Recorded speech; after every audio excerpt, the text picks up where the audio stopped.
Stats और figures देखें तो तकरीबन 1,20,00,000 अफराद जो हैं वो पाकिस्तान में हेपेटाइटिस बी और सी का शिकार हैं।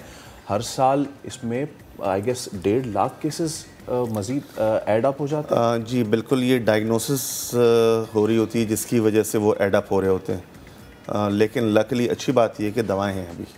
हेपेटाइटिस बी की भी टैबलेट्स की फॉर्म में, हेपेटाइटिस सी की दवाएं, पहले इंजेक्शन होते तो लोग उससे डरते थे और वो अल्टीमेटली सिरोसिस या लिवर फेलियर की तरफ चले जाते थे। इस वक्त टैबलेट्स अवेलेबल हैं जो कि सिर्फ 3 महीने या 2 महीने की, 2 तरह की दवाएं जो 3 महीने या 2 महीने में, the cure rate has gone up to 98% almost, 98 to 99%।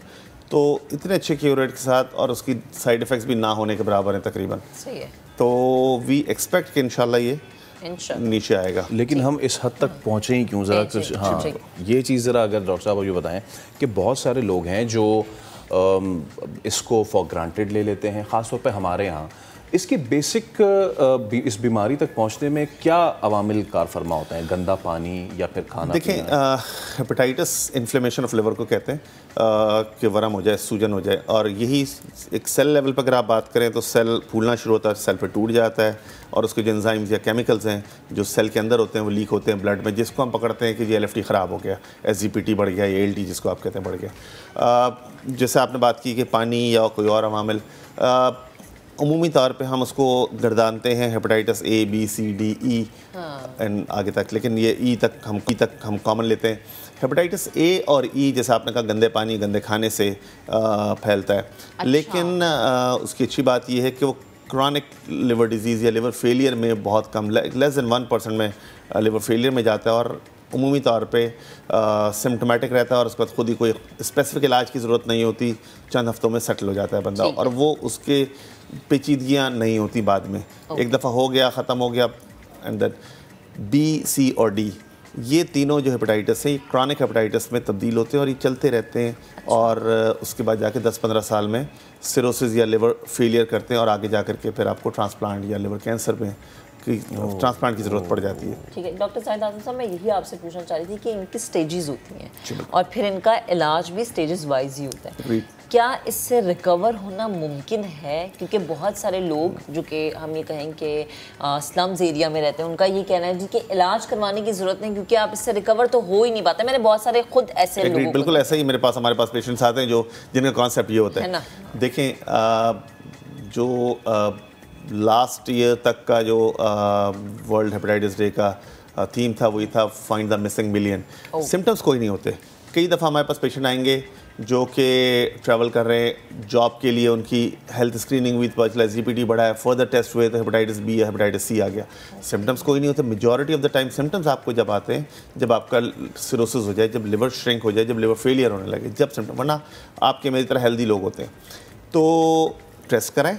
और दूसरी ये कि आपको इलाज बिल्कुल है और बहुत अच्छा इलाज है। तो हेपेटाइटिस B और C का इलाज बहुत अच्छा है। तो ये चीज़ बावर कर ले। पहले लोग डरते थे, इंटरफेरॉन का ज़माना था जिस वक्त इंजेक्शंस लगते थे, अभी टैबलेट बहुत आसान है, हो जाएगा इलाज। अच्छा डॉक्टर साहब प्लीज़ रहनुमाई कीजिएगा, सबसे इसमें ख़तरनाक हेपेटाइटिस C है जिसे काला यरकान कहते हैं, ऐसा ही? आम तौर पे लेमन लैंग्वेज में लोग काला यरकान कहते हैं जिसको क्रॉनिक हेपेटाइटिस, तो वो हेपेटाइटिस B, हेपेटाइटिस C या हेपेटाइटिस D हो सकता है, तीनों में से कोई भी हो सकता है।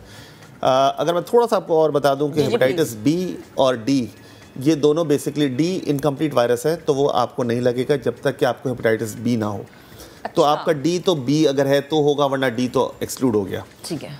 B के लिए अच्छी बात ये है कि बचाव है, 100% बचाव है, वैक्सीनेशन। और अच्छी बात यह है कि गवर्नमेंट ऑफ पाकिस्तान ने almost 8-10 years back, this was Musharraf government, जब ये इंट्रोड्यूस हुआ था EPI प्रोग्राम, हमारा एक्सपेंडेड प्रोग्राम ऑफ इम्यूनाइजेशन, जो बच्चों का पैदाइशी वैक्सीन लगाते हैं, उसके अंदर इनकॉर्पोरेट हो गया था हेपेटाइटिस B की वैक्सीन। अच्छा। तो इसकी वजह से अगर आपको हेपेटाइटिस वैक्सीनेशन जो है ना बहुत इंपॉर्टेंट है कि वो हेपेटाइटिस B को रोक लेता है। सही है। और चूंकि B नहीं होगा तो D भी नहीं होगा। और सबसे बड़ी बात यह कि लिवर फेलियर नहीं होगा क्योंकि आपको हेपेटाइटिस B नहीं होगा। और it is also the only vaccine जो कैंसर को प्रिवेंट करता है। क्योंकि हेपेटाइटिस B, C से कैंसर बनता है और वो कैंसर को आप प्रिवेंट, तो बेसिकली जो माए बच्चा जैसे ही पैदा होता है तो वो वैक्सीनेशन करवाएं, जो गवर्नमेंट की वैक्सीन है, फ्री में मिल रही है आपको। ठीक है, या प्राइवेट हॉस्पिटल में भी अवेलेबल है और नॉमिनल चार्जेस पर। अच्छा डॉक्टर साहब, मेरा सवाल ये पे, वो माएँ जो कि प्रेग्नेंट हैं, जब वो बच्चा डिलीवर करती हैं और अगर किसी माँ को ये इशू है, वो hepatitis A, B, C, D का शिकार है, तो ये बच्चे में भी ट्रांसफ़र होता है? देखिए, इसको हम कहते हैं वर्टिकल ट्रांसमिशन। ये हेपेटाइटिस B और हेपेटाइटिस C के अंदर हो सकता है।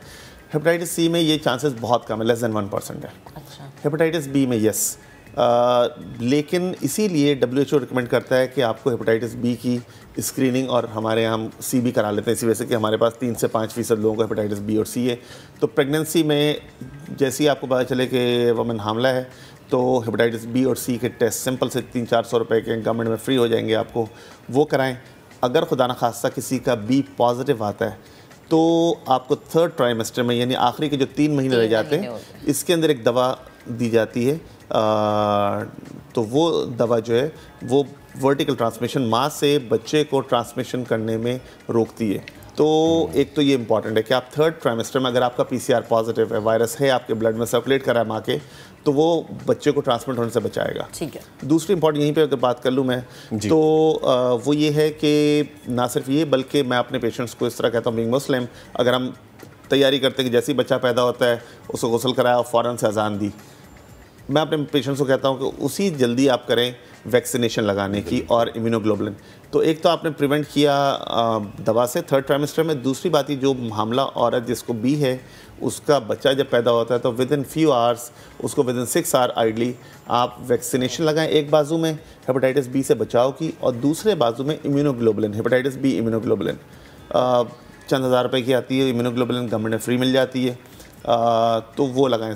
इससे अगर आपने ये काम कर लिया तो तकरीबन ना होने के बराबर चांसेस होते हैं बच्चे में हेपेटाइटिस B ट्रांसमिट होने के, वर्टिकल ट्रांसमिशन। डॉक्टर साहब, अगर किसी पेशेंट को फॉलेट से हुआ है 10 साल पहले, 15 साल पहले, और वो रिकवर हो गया है, हैप C है, हैप B है, क्या चांसेस हैं कि वो दोबारा आ सकता है? बिकॉज अगर कोई भी पेशेंट कहीं जाता है कोई किडनी स्टोन वगैरह के लिए, उसका पहले वर्कअप कराया जाता है ना, तो क्या चांसेस है कि ये रिकर हो?